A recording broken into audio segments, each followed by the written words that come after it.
Guys, যখন আমরা বিয়ের দাওয়াত খেতে যাচ্ছিলাম তখন এই ভিডিওটি রেকর্ড করা। মানে যখন আমরা গ্রামের দিকে যাচ্ছিলাম ওই সময় রেকর্ড করেছিলাম। আসলে গ্রাম যে কত সুন্দর এটা আসলে শহর থেকে কখনোই অনুভব করা যায় না। তবে আমরা সবাই হয়তো বা কম বেশি গ্রামে যেতে চাই, কিন্তু সময় ব্যস্ততা সব কিছু মিলিয়ে আসলে যাওয়া যায় না। যেহেতু আসলে রুটি রোজগারের জায়গাটাই হচ্ছে শহর, সো গ্রামের মতো কিছু হয় না আসলে। প্রিয় বন্ধুরা, সকলে আমার ভাগ্নির জন্য দোয়া করবেন, ওদের নতুন জীবনের জন্য দোয়া করবেন। গ্রামের বিয়েতে একটা জিনিস খুব ভাল লাগে, সেটা হচ্ছে যে মুরব্বিরা এসে, নানি দাদিরা এসে যা মজা করে ভাই, এটা বলার মতো না। সব রাইসা রাইসা এই কান্দাকান্দি ছিলে থেকে এই দেখো সালমা পাতা গায় সালমা পাতা দাও দাও দাও আরে আগে মার আগে জন দাও আমি দাও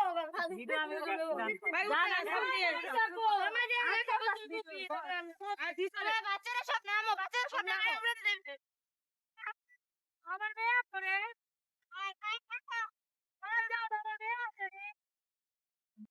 গ্রামীণ বিয়ের একটি বিষয় আমার কাছে খুবই ভালো লাগে, আর সেটি হচ্ছে চারদিকে গাছপালা ভরপুর থাকে। আর প্যান্ডেলটাও এমন একটা জায়গায় করা হয় যেখানে শীতল ঠান্ডা বাতাস আছে। সব কিছু মিলিয়ে গ্রামের বিয়ের ব্যাপারটা আসলে আমার কাছে খুব এনজয়েবল লাগে সব সময় আর কি।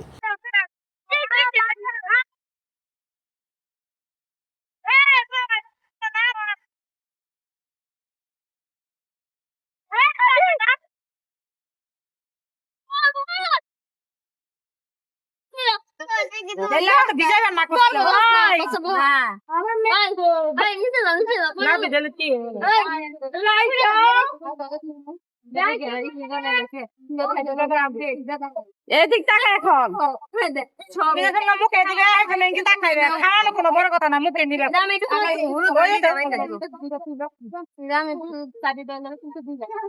চাবি দেন না গো আগে যাও যাও লাগে এমনি পাড়ি দিয়ে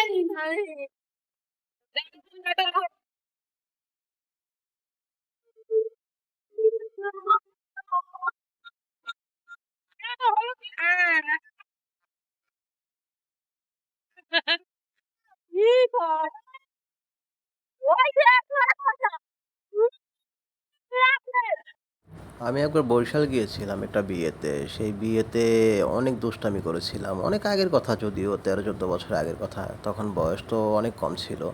খুব দুষ্টামি করেছিলাম। আর সত্যি কথা বলতে বরের বাড়ির, মানে আমরা কনে পক্ষের থেকে গিয়েছিলাম। বরের বাড়ির লোক অনেক আন্তরিক ছিল আরকি। বাচ্চাগুলো কিন্তু প্রচুর দুষ্টু। ওরা অনেক জ্বালাইছে বউকে। বন্ধুরা, যে আপুদেরকে ডান্স করতে দেখছেন, মূলত বিয়ের এই প্রোগ্রামটাকে ওনারাই চাঙ্গা করে রেখেছেন।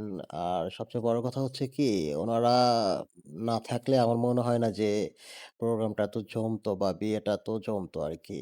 সো যে কয়জন আপু ছিল সবাই মোটামুটি প্রোগ্রামটাকে বা বিয়ের অনুষ্ঠানটাকে ইয়ে করে রাখছে, চাঙ্গা করে রাখছে। সো সবকিছু মিলিয়ে আপুদেরকে আসলেই থ্যাংকস না দিয়ে উপায় নাই। তাছাড়া ওনারা কনে পক্ষের রিলেটিভ তো, এজন্য আরো বেশি আন্তরিকতা থেকে আরকি প্রোগ্রামে ডান্স করেছেন বা সকলকে এভাবে স্যাটিসফাইড করে রেখেছেন। এটা আসলে অনেক বড় একটা পাওয়া সকলের জন্য।